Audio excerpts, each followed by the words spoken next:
ধন্যবাদ মাননীয় স্পিকার, আমাকে সুযোগ করে দেওয়ার জন্য। আমি সময়ের বাধ্যবাধকতার কারণে এই বিষয়টি মহান এই সংসদে উত্থাপন করতে যাচ্ছি। জুলাই গণ অভ্যুত্থানের প্রেক্ষাপটে গঠিত এই সংসদ স্বাভাবিকভাবে তার নির্বাচনী প্রক্রিয়া আসেনি। এটি একটি প্রেসিডেন্সিয়াল অর্ডারের মাধ্যমে এসেছে। এই অর্ডারটি জারি করা হয়েছে 13 নভেম্বর 2025।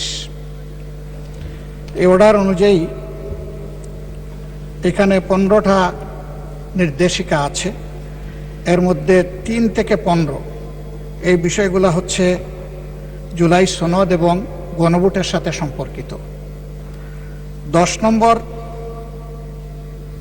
এই অর্ডারের 10 নম্বর বিষয়টা উল্লেখ করা হয়েছে পরিষদের অধিবেশন আহ্বান, কোরাম, ভোটদান ইত্যাদি সংসদ নির্বাচনের ফল ঘোষিত হবার 30 পঞ্জিকা দিবসের মধ্যে যে পদ্ধতিতে জাতীয় সংসদের প্রথম অধিবেশন আহ্বান করা হইবে, অনুরূপ পদ্ধতিতে পরিষদের প্রথম অধিবেশন আহ্বান করা হইবে।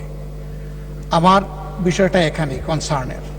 আজকে 30তম পঞ্জিকা দিবস, কিন্তু এর মধ্যে এই অধিবেশন আহ্বান করা হয়নি। এই অধিবেশন কিভাবে আহ্বান করা হবে সেই ব্যাপারে সংবিধানের 72 অনুচ্ছেদে নির্দেশিকা রয়েছে। সরকারি বিজ্ঞপ্তি দ্বারা রাষ্ট্রপতি সংসদ আহ্বান স্থগিত ও ভঙ্গ করিবেন এবং সংসদ আহ্বানকালে রাষ্ট্রপতি প্রথম বৈঠকের সময় স্থান নির্ধারণ করিবেন। তবে আরও শর্ত থাকে যে এই দফার অধীন তাহার দায়িত্ব পালনে রাষ্ট্রপতি প্রধানমন্ত্রী কর্তৃক লিখিতভাবে প্রদত্ত পরামর্শ অনুযায়ী কার্য করিবেন। উদয় সম্পন্ন করার কথা ছিল। এখন আমরা ধরে নিচ্ছি নিশ্চয়ই মাননীয় প্রধানমন্ত্রীর লিখিত পরামর্শের কারণেই রাষ্ট্রপতি এই সভা আহ্বান করেছেন। পাঞ্জাবের জগতে একটি বিশ্বস্ত নাম, শাবাব এথনিক ওয়্যার। এবং এইখানে বাকি যে অর্ডারগুলো আছে সেই জায়গায় পরিষ্কার বলা হয়েছে যে পদ্ধতিতে সংসদের প্রথম অধিবেশন আহ্বান করা হবে, ঠিক একই পদ্ধতিতে সংবিধান সংস্কার পরিষদেরও সভা আহ্বান করা হবে। 2টা বুথে যারা নির্বাচিত হবেন তাদের ব্যাপারে এখানে আমি আগেই উল্লেখ করেছি। 3 থেকে 15 পর্যন্ত বিস্তারিত তাদের দায়িত্ব এবং অধিকার সম্পর্কে কথা বলা হয়েছে। 3 নম্বরে বলা হয়েছে জুলাই জাতীয় সনদে অন্তর্ভুক্ত সংবিধান সংস্কার বিষয়ে গণভোট। জনগণের সার্বভৌম ক্ষমতা প্রয়োগের উদ্দেশ্যে এই আদেশ এবং জুলাই জাতীয় সনদের সংবিধান সংস্কার সম্পর্কিত অংশ গণভোটে উপস্থাপন করা হবে। 4 নম্বরে বলা হয়েছে গণভোটে নিম্নরূপ প্রশ্ন উপস্থাপন করা হবে। যে 4টা প্রশ্ন ব্যালটের মধ্যে ছিল সেটা আর আমি উল্লেখ করতে যাচ্ছি না। 5 নম্বরে বলা হয়েছে গণভোট অনুষ্ঠানে এই আদেশ জারির অব্যবহিত পর অনুষ্ঠিতব্য জাতীয় সংসদ নির্বাচনের দিন এই আদেশ অনুসারে গণভোট অনুষ্ঠিত হবে। এটা হয়ে গেছে। এবং গণভোটে যারা ভোট প্রয়োগ করেছেন তাদের মধ্যে প্রায় 70% মানুষ হায়ের পক্ষে ভোট দিয়ে তারা সংস্কারের পক্ষে রায় দিয়েছেন।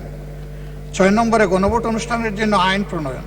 গণভোট অনুষ্ঠানের লক্ষ্যে নির্বাচন কমিশন কর্তৃক প্রয়োজনীয় ব্যবস্থা গ্রহণের উদ্দেশ্যে যথোপযুক্ত আইন প্রণয়ন করা হবে। এটাও হয়ে গেছে।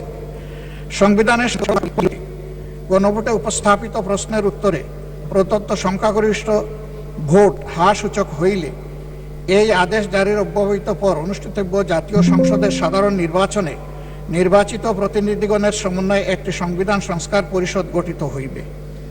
পাঞ্জাবের জগতে একটি বিশ্বস্ত নাম, শাবাব এথনিক ওয়্যার।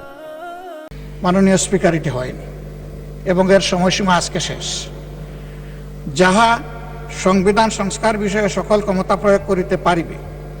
খ, উক্ত নির্বাচনে নির্বাচিত প্রতিনিধিগণ একসাথে জাতীয় সংসদের সদস্য হিসাবে এবং এই আদেশ অনুসারে সংবিধান সংস্কার পরিষদের সদস্য হিসাবে দায়িত্ব পালন করিবেন। এই সুযোগ আমরা পেতে চাই।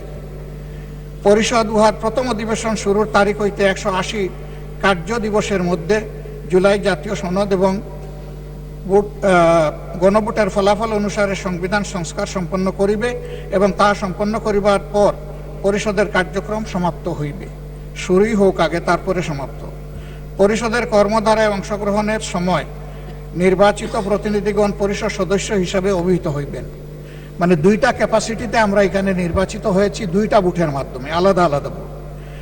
এই আদেশের উদ্দেশ্য পূরণকল্পে পরিষদ ইহার অধিবেশন আহ্বান ও মুলতবি, সংবিধান সংস্কার বিষয়ক প্রস্তাব উত্থাপনের পদ্ধতি, উক্ত প্রস্তাব বিবেচনা গ্রহণ এবং অন্য সকল বিষয়ে কার্যপ্রণালী নির্ধারণ করিবে।